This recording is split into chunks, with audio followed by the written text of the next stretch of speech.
இன்னைக்கு வந்து பார்த்தீங்க அப்படின்னா குழந்தைங்களுக்கான பஃப் ஸ்லீவ் வந்து எப்படி வைக்கிறது அப்படின்னு சொல்லிட்டு இந்த வீடியோ வந்து பார்த்துடலாங்க. அதாவது இவங்க வந்து பார்த்தீங்கன்னா ரெடிமேடு ட்ரெஸ் வந்து எடுத்து கொடுத்துட்டாங்க. ஸ்லீவ் இல்லை, ஸ்லீவ் வந்து அட்டாச் பண்ண சொல்லியிருக்காங்க. குழந்தைக்கு வந்து கட் பண்ணி தைக்கணும். நாம் பஃப் ஸ்லீவ் வந்து வைக்க சொல்லியிருக்காங்க. எப்படி தைக்கலாம் அப்படின்றத பார்த்துடலாங்க. அதுக்கு முன்னாடி நம்ம சேனலை ஃபஸ்ட் டைம் இப்போ தான் நீங்கள் பார்க்குறீங்க அப்படின்னா என்னோட சேனலை சப்ஸ்கிரைப் பண்ணி வச்சுட்டு பாருங்கள். அப்போ தான் நான் அதே மாதிரி ஆளுங்கிற பட்டனை கிளிக் பண்ணி வச்சுக்கோங்க. அப்போ தான் நான் போகிற வீடியோ உங்களுக்கு ஒன்று கூட நோட்டிஃபிகேஷனாக வரும் ஃப்ரெண்ட்ஸ். சரி வாங்க வீடியோக்குள்ளே போகலாம். இவங்க வந்து பார்த்தீங்கன்னா கீழே வந்து நான் மடித்து தைக்கிறதுக்காக 1 இன்ச் விட்டுக்கிறேன். அப்படி இல்லை அப்படின்னா நான் வந்து பார்த்தீங்கன்னா மடித்து மேல் பக்கமாக வச்சு தான் தையல் போட போகிறேன். அதுக்காக நான் 1/2 இன்ச் மட்டும் விட்டுக்கிறேங்க. நான் வந்து 1 இன்ச் விட்டேன், ஆனால் அதுக்கப்புறம் வந்து நான் கட் பண்ணிக்கிட்டேன். ஓகேவா? இப்போ வந்து நான் 1 இன்ச் வந்து மார்க் பண்ணிக்கிறேன். உங்களோட விருப்பம் தான். எந்த மாதிரி நீங்கள் பார்டர் வைக்கிற மாதிரி இருந்தால் 1/2 இன்ச் மடித்து தைச்சிக்கலாம். இல்லை துணியாகவே அப்படியே மடித்து தைக்கிற மாதிரி இருந்தால் 1 இன்ச் விட்டுக்கோங்க. ஸ்லீவோட லென்த் வந்து பார்த்தீங்க அப்படின்னா நான் வந்து 5 இன்ச் வச்சுக்கிறேன். 5 இன்ச்சு தையலுக்காக 1/2 இன்ச்சு 5.5 இன்ச்சு மார்க் பண்ணிக்கிறேங்க. அடுத்தது சைடு பக்கம் வந்து மார்க் பண்ணோம் இல்லைங்களா, அதை வந்து நான் மார்க் பண்ணிக்கிறேன். அதே 5.5 இன்ச்சை மார்க் பண்ணிட்டு இறக்கம் வந்து இந்த இடத்துல இருந்து வைப்போம் இல்லைங்களா, அந்த இறக்கம் வந்து ஒவ்வொருத்தருக்கும் ஒவ்வொரு அளவு இருக்கும். அது வந்து பார்த்தீங்க, இதே பெரியவங்களுக்கு நம்ம வைக்கிறோம் அப்படின்னா 3 இன்ச்சு வைக்கலாம். கொஞ்சம் பாடியாக இருக்காங்க அப்படின்னா 3.5 இன்ச்சு வைக்கலாம். இவங்க வந்து குழந்தை ட்ரெஸ் இல்லைங்களா, அதுக்காக கிட்ஸுக்கு தைக்கிறதுனால நான் வந்து 2.5 இன்ச்சு மார்க் பண்ணிக்கிறேன். இதே ரொம்ப லீனாக இருக்காங்க, சின்ன குழந்தை அப்படின்னா நீங்கள் 2 இன்ச்சு கூட வச்சுக்கலாம். ஓகேவா? நான் வந்து 2.5 இன்ச்சு மார்க் பண்ணிக்கிறேங்க. கொஞ்சம் 10 வயசு 11 வயசு இருக்கும் அந்த பொண்ணுக்கு, 10 வயசு பொண்ணுக்கு அப்படின்றனால 2 இன்ச் வச்சுக்கிறேன். இப்போ மேலேருந்து இந்த ஆங்கோல் இருந்து வளைவு எடுக்கணும் இல்லைங்களா, அந்த வளைவு எப்படி எடுக்கலாம் அப்படின்றத பார்த்துடலாம்.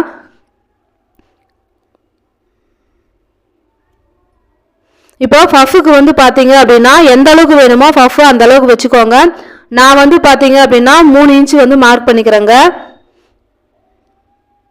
3 இன்ச்சோ 4 இன்ச்சோ இல்லை 3.5 இன்ச்சோ உங்களுக்கு துணி எந்த அளவுக்கு இருக்கோ அதை பார்த்துட்டு நீங்கள் வந்து மார்க் பண்ணிக்கோங்க. நான் வந்து 3 இன்ச்சு மார்க் பண்ணிக்கிறேன். மேலே எந்த அளவு 3 இன்ச்சு மார்க் பண்ணுறோமோ அதே அளவே கீழேயும் வந்து மார்க் பண்ணிக்கலாம். இந்த இடத்துல வந்து நம்ம பஃப் வந்து வரும், அதுக்காக தான் 3 இன்ச்சு 3.5 இன்ச்சு 4 இன்ச்சு. அப்படி இல்லை பஃப் வந்து இன்னும் அதிகமாக வேணும்னா 6 இன்ச்சு கூட மார்க் பண்ணிக்கலாங்க. உங்களோட துணி வந்து எவ்வளோ கொடுத்துருக்காங்களோ அந்த துணியை பொறுத்து மார்க் பண்ணிக்கோங்க. இந்த மார்க் பண்ண இடம் எல்லாமே வந்து பஃப் வரும், அதுக்கான அளவு தான் அது. அடுத்தது இந்த கையோட மேல் சுற்றளவு எப்படி எடுக்கலாம் அப்படின்னு பார்த்துடலாம். நீங்கள் வந்து அதுக்கு ரெடிமேட் ட்ரெஸ்ஸை வந்து எடுத்து வச்சுக்கோங்க. சைடில் வந்து ஓப்பன் இருக்கு இல்லைங்களா, அந்த இடத்துல நான் ஃபுல்லாக பிரித்து விட்டுட்டேன். இப்போ மேலே இருந்து இந்த மாதிரி இன்ச் டேப்பை வச்சு நீங்கள் அளந்துட்டே வாங்க. இந்த ஆங்கோல் பகுதியில் மட்டும் அளந்துட்டே வாங்க. எனக்கு வந்து 7 இன்ச்சு வருதுங்க. அந்த 7 இன்ச்சு தான் இந்த மேல் ஆங்கோல் பகுதியில் நம்ம வந்து வரையணும். அதை பொறுத்து நீங்கள் வந்து பஃப் வந்து வச்சுக்கோங்க. ஓகேவா? இப்போ 7 இன்ச்சு நான் வச்சு மார்க் பண்ணுறேன். சைடு பக்கம் 1 இன்ச்சு தான் வருது. இன்னும் கொஞ்சம் தள்ளி 3 இன்ச்சுக்கு மார்க் பண்ணிவிட்டு அதுக்கப்புறம் 7.5 இன்ச்சாக வச்சுக்கிறேன். சைடு வந்து எனக்கு 1.5 இன்ச்சு நான் வச்சுக்கிறேன். 1.5 இன்ச்சு மார்க் பண்ணிவிட்டு கீழேயும் 1.5 இன்ச்சு மார்க் பண்ணிக்கலாம். கையோட கீழ் சுற்றளவு எவ்வளவோ அதை பார்த்து நீங்கள் மார்க் பண்ணிக்கோங்க. இந்த பொண்ணுக்கு 5 இன்ச்சு கொஞ்சம் லூஸாக தான் வேணும்னு கேட்டாங்க. 5 இன்ச்சு மார்க் பண்ணிக்கிறேன். 5 இன்ச்சு மார்க் பண்ணிவிட்டு எக்ஸ்ட்ரா தையலுக்காக 1.5 இன்ச்சு அதையும் மார்க் பண்ணிக்கோங்க.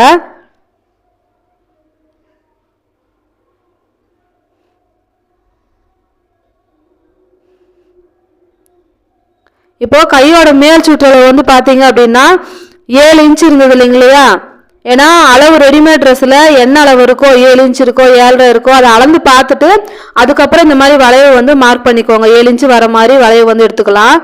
இப்போ இந்த வளைவு வரைஞ்சிட்டு ரெண்டுக்கும் நடு சென்டர் 7 இன்ச்சு இல்லைங்களா, அந்த 7 இன்ச்சில் பாதி 3.5 இன்ச்சு வரும். 3.5 இன்ச்சு மார்க் பண்ணிவிட்டு அதுக்கு மேலே 1/2 இன்ச்சு வச்சுட்டு இப்படி இந்த வளைவு வந்து எடுத்துக்கோங்க. வளைவு எடுக்கிறதுக்கு இன்னும் கொஞ்சம் உங்களுக்கு ஈஸியாக இருக்கும். அவ்வளோதாங்க, வளைவு வரைஞ்சிட்டோம். இப்போ நாம் வந்து இதை கட் பண்ணி எடுத்துடலாங்க.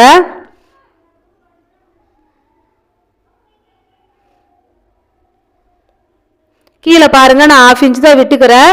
ஏன்னா தனியாக செப்பரேட்டாக தனியாக வந்து நான் ஒரு பீஸ் வந்து கொடுத்து மடித்து அதுக்கப்புறம் மேல் பக்கமாக வச்சு தைக்க போகிறேங்க. அதனால் நான் 1/2 இன்ச்சு தான் விட்டுருக்கேன். உங்களோட விருப்பம்தான். அப்படியே நீங்கள் மடித்து தைக்கிற மாதிரி இருந்தாலும் இல்லை அதுக்கு மேலே வந்து நீங்கள் லேஸ் மட்டும் வச்சு தைக்கிற மாதிரி இருந்தால் நீங்கள் 1/2 இன்ச்சு விட தேவையில்லை.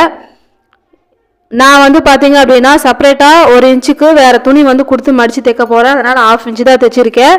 இப்போ எப்பயும் போலவே ஸ்லீவ் வந்து கட் பண்ணி எடுத்துடலாம். ஞாபகமாக கரெக்டாக நடுவு சென்டர் பாயிண்ட்டை இந்த மாதிரி மார்க் பண்ணிக்கோங்க. அதே மாதிரி 3 இன்ச்சுக்கு ஃபஃப் வரும் இல்லைங்களா, அந்த இடத்தையும் மார்க் பண்ணி கட் பண்ணிக்கோங்க. சிசர் கட்டிங் வந்து கொடுத்துக்கோங்க. அதே மாதிரி இந்த இடத்துல தையல் வரும், அதையும் நான் மார்க் பண்ணிக்கிறேன். அதே மாதிரி கீழ் சைடும் மார்க் பண்ணிக்கோங்க. ஃபஃப் வந்து எந்த இடத்த வரைக்கும் முடியுமோ அப்படின்றதையும் மார்க் பண்ணியிருக்கோமோ அந்த இடத்துலையும் வந்து நீங்கள் சிசர் கட் வந்து கொடுத்துக்கோங்க. அருங்காட் போட்டுக்கோங்க. இப்போ இந்த இடத்துல நான் மார்க் பண்ணியிருக்கேன் இல்லைங்களா, இது வந்து 1 இன்ச்சு வந்து வெளிப்பக்கமாக வைக்கணும். ஓகேவா, நல்லா கவனிச்சுக்கோங்க. இதை நம்ம எந்த இடத்துல வந்து மார்க் பண்ணியிருக்கோமோ 3 இன்ச்சு மார்க் பண்ணியிருக்கோமோ அதுலேருந்து 1 இன்ச்சு வெளிப்பக்கமாக தள்ளி வைக்கணும். அந்த இடம் வரைக்கும் ஃப்ளீட் வரணும். ஓகேவா, இதை கவனிச்சுட்டு நீங்கள் வந்து தைங்க. அந்த இடத்துலையும் நான் வந்து ஒரு அருங்காட் வந்து போட்டுக்கிறேங்க. ஏன்னா மார்க் பண்ணி வச்சா அழிஞ்சிடும். நம்ம சிசர் கட்டிங் கொடுத்துட்டோம் அப்படின்னா அது என்றைக்கும் அழியவே அழியாது. அதனால நான் வந்து இந்த மாதிரி சிசர் கட்டிங் வந்து கொடுத்துக்கிறேன். மேல் பக்கம் கீழ் பக்கம் மறக்காமல் சிசர் கட்டிங் கொடுத்துக்கோங்க. நடு சென்டருக்கையும் அதே மாதிரி சிசர் கட்டிங் கொடுத்துக்கோங்க. இப்போ கட் பண்ணி எடுத்துட்டோம். இப்போ தைக்க ஆரம்பிச்சிடலாம். இதுக்கு வந்து லைனிங்லாம் எதுவும் கொடுக்கல, அப்படியே தான் தைக்க சொல்லியிருந்தாங்க. ரொம்ப மொத்தமாக தான் இருந்தாங்க. அந்த துணி கீழே பார்த்தீங்கன்னா பாருங்கள், ஒயிட் கலரில் வேறு துணி இருந்தது, ரொம்ப மொத்தமாக இருந்தது. நான் அப்படியே தான் தைக்கிறேன். இல்லை உங்களுக்கு மெலிசாக இருக்குது அப்படின்னா லைனிங் துணி தனியாக வந்து கொடுத்து தைச்சிக்கோங்க. இப்போ ஃப்ளீட் பிடிக்க ஆரம்பிச்சிடலாம். நம்ம மார்க் பண்ணியிருந்த இடத்துல இருந்து 1 இன்ச்சு முன்னாடி வந்து கட் பண்ணியிருந்தோம் இல்லைங்களா எக்ஸ்ட்ராவா, அந்த இடத்துல இருந்து நீங்கள் ஃப்ளீட் பிடிக்க ஆரம்பிக்கணும். அதே மாதிரி குட்டி குட்டியாக வந்து ஃப்ளீட் பிடிக்க ஆரம்பிங்க. எந்த அளவுக்கு குட்டி குட்டியாக நம்ம ஃப்ளீட் பிடிக்கிறோமோ அந்த அளவுக்கு அழகாக இருக்கும் பஃப்பு. ஏன்னா குழந்தைங்களுக்கு வந்து பார்த்தீங்கன்னா பஃப் ஸ்லீவ் போட்டோன்னாவே ரொம்ப அழகாக இருக்குங்க. அதனால் குட்டி குட்டியாக வந்து நீங்கள் ஃப்ளீட் வந்து பிடிங்க. அந்த நம்ம அருங்காட் போட்டிருந்த இடத்துக்கு முன்னாடி 1 இன்ச்சு எக்ஸ்ட்ராவாக மார்க் பண்ணியிருந்தோம் இல்லைங்களா, அந்த இடத்துல வந்து ஃப்ளீட் பிடிச்சிட்டு அதே மாதிரி இந்த சைடும் அதே மாதிரி தான் அருங்காட் போட்டிருக்கோம் இல்லைங்களா, அந்த இடத்துல இருந்து 1 இன்ச்சு முன்னாடி மார்க் பண்ணியிருக்கோம் இல்லைங்களா, அந்த இடம் வரைக்கும் நீங்கள் ஃப்ளீட் பிடிக்க ஆரம்பிங்க. உங்களுக்கு கரெக்டாக இருக்கும். அப்படி இல்லை அப்படின்னாலும் தையல் போட்டுட்டு சட்டையை வச்சு நீங்கள் ஆங்கோல் கிட்ட வரைக்கும் வச்சு பாருங்கள் கரெக்டாக வருதா அப்படின்றத. இப்போ வந்து கீழ்ப்பக்கம் வந்து நம்ம ஃப்ளீட் பிடிக்க ஆரம்பிச்சிடலாம். அந்த முன் சைடு வந்து மார்க் பண்ணிருக்கீங்களா 1 இன்ச்சுக்கு முன்னாடி. இப்போ முன்ன வந்து பார்த்தீங்கன்னா நம்மளை பார்த்த மாதிரி ஃப்ளீட் வந்து பிடிச்சிட்டு இருந்தோம். அதாவது நம்மளை பார்த்த மாதிரி ஆப்போசிட் சைடில் வந்து ஃப்ளீட் பிடிச்சிட்டு இருந்தோம். ஆப்போசிட் சைடில் வந்து ஃப்ளீட் பிடிச்சோம் இல்லைங்களா குட்டி குட்டியாக. இப்போ வந்து நம்மளை பார்த்த மாதிரி நம்ம ஃப்ளீட்டை வந்து பிடிக்கணும். ஒரு மேலே நீங்கள் எப்படி பிடிச்சாலும் சரிங்க, ஓகேவா. ஆனால் மேலே எந்த மாதிரி ஃப்ளீட் பிடிச்சோமோ அதுக்கு ஆப்போசிட் சைடில் தான் வந்து நீங்கள் கீழே வந்து ஃப்ளீட் பிடிக்க ஆரம்பிக்கணும். ஓகேவா. அதே மாதிரி மேலே பிடிச்ச ஃப்ளீட்டையே அதே அளவே வச்சுட்டு அதே ஃப்ளீட்டையே பிடிச்சிட்டு அதுக்கு எதிர்ப்பதமாக வச்சு பிடிக்கணும். மேலே என்ன ஃப்ளீட் பிடிச்சோமோ அதே ஃப்ளீட் தான் பிடிக்கணும். ஓகேவா. இதை கவனித்து நீங்கள் தைச்சிங்கனாவே போதுங்க. பஃப் ஸ்லீவ் வந்து அவ்வளோ சூப்பராக வந்து இருக்கும். ஓகேவா, ட்ரை பண்ணி பாருங்கள். இப்போ மேலே பிடிச்ச ஃப்ளீட்டையே பிடிச்சிட்டு அதுக்கு ஆப்போசிட் சைடில் வச்சு தைச்சி பார்க்கலாம்.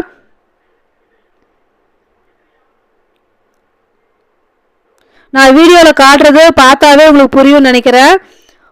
கொஞ்சம் லேட் ஆனாலும் பரவாயில்லைங்க, நிதானமாக பொறுமையாக வந்து ஃப்ளீட் பிடிக்க ஆரம்பிங்க. இப்போ 1 இன்ச்சு மார்க் பண்ணியிருக்கலைங்க எக்ஸ்ட்ராவா, அது வரைக்குமே பிடிச்சிட்டேன். பாருங்கள் எவ்வளோ சூப்பராக வந்திருக்கு அப்படின்னு சொல்லிட்டு ஸ்லீவு. இப்போது தைச்சது மட்டும் இல்லைங்க, தைச்சிட்டு நீங்கள் நடுவு சென்டரை வந்து மார்க் பண்ணிக்கோங்க. மார்க் பண்ணிவிட்டு சட்டை இருக்குது இல்லைங்களா, சட்டையில் நீங்கள் நடுவு சென்டரை பிடிச்சிட்டு நீங்கள் வச்சு பாருங்கள். ஃபஸ்ட்டு வச்சு பார்த்துட்டு அதுக்கப்புறமா வந்து நீங்கள் கரெக்டாக வருதா ஆங்கோல் கிட்ட வரைக்கும் கரெக்டாக வருதா அப்படின்றத பாருங்கள். எக்ஸ்ட்ரா ஒரு 1/2 இன்ச்சு வந்தது அப்படின்னா ஒரு ஃப்ளீட் வந்து பிடிச்சிக்கோங்க. எந்த சைடு எக்ஸ்ட்ரா 1 பீஸ் வருதோ அதை பிடிச்சிக்கிட்டு நீங்கள் தைக்க ஆரம்பிங்க. ஓகேவா. இப்போ நம்ம தனியாக ஒரு செப்பரேட்டாக ஒரு பீஸ் வந்து கொடுத்து தான் தைக்க போகிறோம். அந்த பீஸோட அகலம் வந்து பார்த்தீங்கன்னா 1.5 இன்ச்சுங்க. அதாவது கீழ்ப்பக்கம் கொடுத்து மேல் பக்கமாக நம்ம அடித்து திருப்பிக்கலாம். ஓகேவா. அதுக்காக தான் நம்ம வந்து கீழ்ப்பக்கம் 1/2 இன்ச்சு விட்டுருக்கோம். அந்த பீஸ் வந்து ஜாயின் பண்ணுற பீஸ் வந்து பார்த்தீங்கன்னா 1.5 இன்ச்சுங்க. அகலம் வந்து ஸ்லீவ் எந்த அகலம் இருக்கோ அந்த அளவுக்கு நீங்கள் எடுத்துக்கோங்க. ஓகேவா. இப்போது கீழ்ப்பக்கம் அந்த பீஸை வச்சுட்டு அந்த 1/2 இன்ச்சு விட்டுருக்கோம் இல்லைங்களா, அந்த 1/2 இன்ச்சிலே வந்து தையல் போட்டு எடுத்துக்கலாம். எக்ஸ்ட்ரா இருக்க பீஸை கட் பண்ணி எடுத்துருங்க. எடுத்துட்டு கீழ் பக்கம் பீஸை கொடுத்துட்டு தான் மேல் பக்கமாக வச்சு திருப்ப போகிறோம். ஓகேவா? நான் வந்து இதுக்கு லேஸ் எல்லாம் எதுவும் வைக்கல. இப்போ அந்த பீஸுக்கு மேலே வந்து படிமான தையல் ஒன்று கொடுத்துக்கலாம். கொடுத்தீங்கன்னா தான் நல்லா படிமானமாக படிஞ்சு வருங்க. முன் சைடு வந்து திருப்பி தைக்கும் போது படிமானமாக வரும். இல்லைன்னா கொஞ்சம் எச்சு கம்மியாக வரும். கீழ் சைடு இருக்கிற துணியெல்லாம் மேல் பக்கமாக வர மாதிரி இருக்கும். படிமான தையல் ஒன்று கொடுத்துட்டு அதுக்கப்புறமா தைக்க ஆரம்பிங்க. அது அந்த பீஸையே வந்து நான் 2ஆக வந்து மடிச்சிக்கிறேன். பிசுறு உள் பக்கம் போகிற மாதிரி மடிச்சிட்டு இப்போ வந்து ஒரு தையல் வந்து போட்டுக்கலாம். மேல் பக்கமும் ஒரு தையல், அதுக்கப்புறம் அதுக்கு கீழேயும் ஒரு தையல். நான் தைக்கிறதும் பேசுறதும் சரிங்க. நீங்கள் வீடியோவில் நீங்கள் பார்க்கும்போதே உங்களுக்கு வந்து உங்களுக்கு ஆட்டோமேட்டிக்காக புரியும். அப்படியும் புரியலைன்னா நீங்கள் வீடியோவில் வந்து கமெண்ட் கீழே கேளுங்க. நான் வந்து வேறு வீடியோவில் வந்து நான் உங்களுக்கு தெளிவாக வந்து சொல்கிறேன். அதே மாதிரி மேலே ஒரு தையல், அதுக்கப்புறம் அது கீழேயும் ஒரு தையல் வந்து போட்டுக்கோங்க. நல்லா ஸ்ட்ராங்காக இருக்கும். பாருங்கள் எவ்வளோ அழகாக சூப்பராக இருக்குன்னு சொல்லிட்டு. இந்த பஃப் வந்து தைச்சி கொடுத்தேன். தைச்சி கொடுத்ததுக்கப்புறம் அந்த பொண்ணுக்கு போட்டு பார்த்தாங்க. இங்கேயே வீட்டுக்கே தான் வந்திருந்தாங்க. போட்டு பார்த்தோம். அவ்வளோ சூப்பராக இருந்தது. அந்த பொண்ணு ரொம்ப ஹாப்பியாக இருந்தாங்க. கஸ்டமர் ரொம்ப நல்லா இருக்குக்கா அப்படின்னு சொல்லிட்டு. ஃபஸ்ட் டைம் இப்போ தான் அந்த பொண்ணுக்கு பஃப் ஸ்லீவ் வச்சே வந்து ரெடிமேடாக எடுத்து போட்டிருக்காங்களாம். நான் எனக்கு வந்து ஸ்லீவ் மட்டும் அட்டாச் பண்ணி கொடுக்க சொல்லியிருந்தாங்க. ரொம்ப ஹாப்பிங்க கஸ்டமரு. நீங்களும் இந்த மாதிரி ட்ரை பண்ணி பாருங்கள். ட்ரை பண்ணி பார்த்துட்டு எப்படி இருந்தது அப்படின்றத ஃபீட்பேக் சொல்லுங்கள். இப்போது 2 சைடும் ஒரே அளவாக வச்சுக்கிட்டு 2 பக்கமும் ஒரே அளவாக 2 சைடும் ஒரே அளவாக வச்சுக்கிட்டு நடு சென்டரை வந்து நம்ம மார்க் பண்ணி எடுத்துக்கலாம். இதுக்கு வந்து ஆங்கோல் உள் வளைவு எடுப்போம் இல்லைங்களா? அது உள் வளைவு வந்து தேவையில்லைங்க. ஏன்னா சின்ன குழந்தை தான், 10 வயசு குழந்தை தான். அதுக்காக உள் வளைவு எடுக்கணும் அப்படின்ற அவசியம் இல்லை. அப்படி இல்லை நீங்கள் எடுக்கணும்னு நினச்சிங்கனாலும் ஓகே, தப்பு ஒன்றும் இல்லை. இப்போ நான் வந்து பாருங்கள் சைடு பக்கம் ஃபுல்லாகவுமே சட்டையில் தையல் ஃபுல்லாக பிரித்து விட்டுட்டேன். 2 சைடும் பிரிச்சுட்டு அதோட ஷோல்டர் இருக்குது பார்த்தீங்களா? அந்த ஷோல்டர்லேருந்து நம்ம ஜாயின் பண்ணிக்கலாங்க. ஸ்லீவில் நடு சென்டர் பாயிண்ட் நான் மார்க் பண்ணிட்டேன். மார்க் பண்ணிவிட்டு சட்டையில் வந்து பாருங்கள் ஷோல்டர்கிட்ட ஜாயின் பண்ணியிருக்கோம் இல்லைங்களா? இந்த ஜாயின் தான் வந்து நடு சென்டரு. மார்க் பண்ணி காட்டுறேன். இந்த இடத்துல வந்து நம்ம ஸ்லீவை வைக்க ஆரம்பிக்கணும். அப்படியே ஒரு ட்ரிப்பு வந்து நீங்கள் வச்சு பாருங்கள். ஓகேவா? ஃபஸ்ட்டு ட்ரிப் எடுத்தோன்னே நீங்கள் தைக்க வேண்டாம். இந்த மாதிரி கையில் நான் எப்படி வச்சு காட்டுறேன் அப்படின்றத பாருங்கள். இந்த மாதிரி வச்சு பார்த்தீங்கன்னாவே உங்களுக்கு ஆட்டோமேட்டிக்காக தெரியும். ஸ்லீவ் கொஞ்சம் எக்ஸ்ட்ராவாக இருந்தது அப்படின்னா ஒரு ஃப்ளீட் வந்து எடுத்துட்டு இதில் ஸ்லீவ் இருக்கு இல்லைங்களா? அதில் வந்து ஒரு ஃப்ளீட் வந்து பிடிக்க ஆரம்பிச்சிடுங்க. அந்த சைடும் அதேமாரி தான். ஒரு 1/2 இன்ச்சு எக்ஸ்ட்ராவாக ஸ்லீவ் இருக்குது அப்படின்னா ஒரு ஃப்ளீட் எக்ஸ்ட்ராவாக பிடிச்சிக்கோங்க. அவ்வளோதான், வேறு ஒன்றும் கிடையாது. ஸ்லீவும் சட்டையும் ஒரே மாதிரியே வர மாதிரி வந்து பார்த்துக்கோங்க. நான் வந்து அப்படியே தையல் வந்து எனக்கு வந்து கரெக்டாக இருக்குது. அதனால் அப்படியே வந்து தையல் போட்டுட்டு வரேன். அதே மாதிரி சட்டையோட நடு சென்டர் பாயிண்ட்டும் ஸ்லீவில் நடு சென்டர் பாயிண்ட்டும் நம்ம மார்க் பண்ணியிருக்கோம் இல்லைங்களா? அது ரெண்டும் வந்து ஒரே இடத்துல மீட் பண்ணணும். அதை வந்து முக்கியமாக பார்த்துக்கோங்க. ஏன்னா ஷோல்டர் வந்து இறங்க ஆரம்பிக்கும் கொஞ்சம் விலகி இருந்தால். அதுக்காக தான் எனக்கு வந்து கரெக்டாக போயிடுச்சு. நான் அப்படியே வந்து தைச்சிட்டே வரேன்.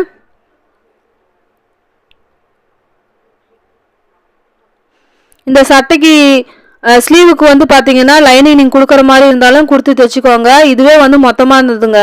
ஏன்னா பேப்பர் கேன்வாஸ் கொடுத்து தான் வந்து ஸ்லீவ் வந்து அவங்க கொடுத்துருக்காங்க. அதனால் நான் அப்படியே தான் தைச்சிருக்கேன்.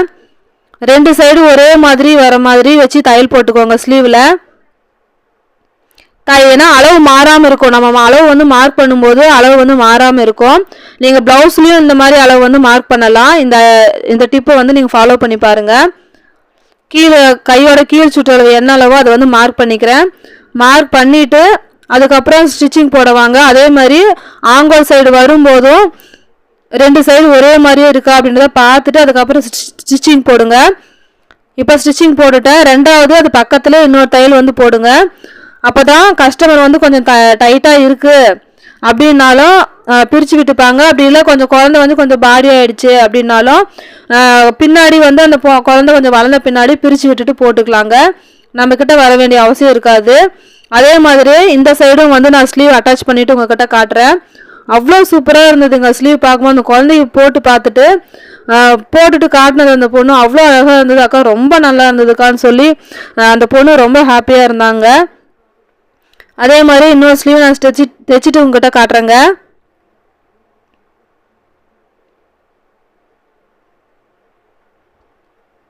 இப்போ ஸ்லீவ் ஃபுல்லாமே ஃபினிஷ் பண்ணிட்டோம்.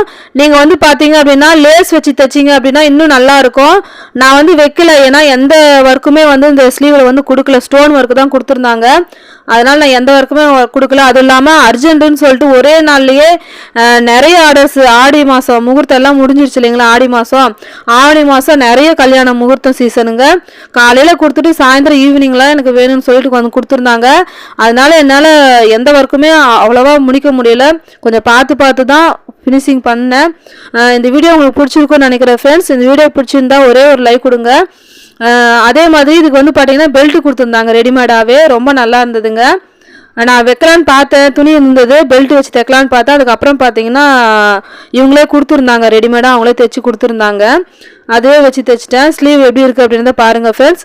ஓகே ஃப்ரெண்ட்ஸ், இந்த வீடியோ உங்களுக்கு பிடிச்சிருக்குன்னு நினைக்கிறேன் ஃப்ரெண்ட்ஸ். பிடிச்சிருந்தா ஒரே ஒரு லைக் கொடுங்க, உங்கள் ஃப்ரெண்ட்ஸுக்கு ஷேர் பண்ணுங்கள் ஃப்ரெண்ட்ஸ். ஏதாவது டவுட் இருந்தால் அப்படின்னாலும் நீங்கள் கமெண்ட்டில் சொல்லுங்கள்.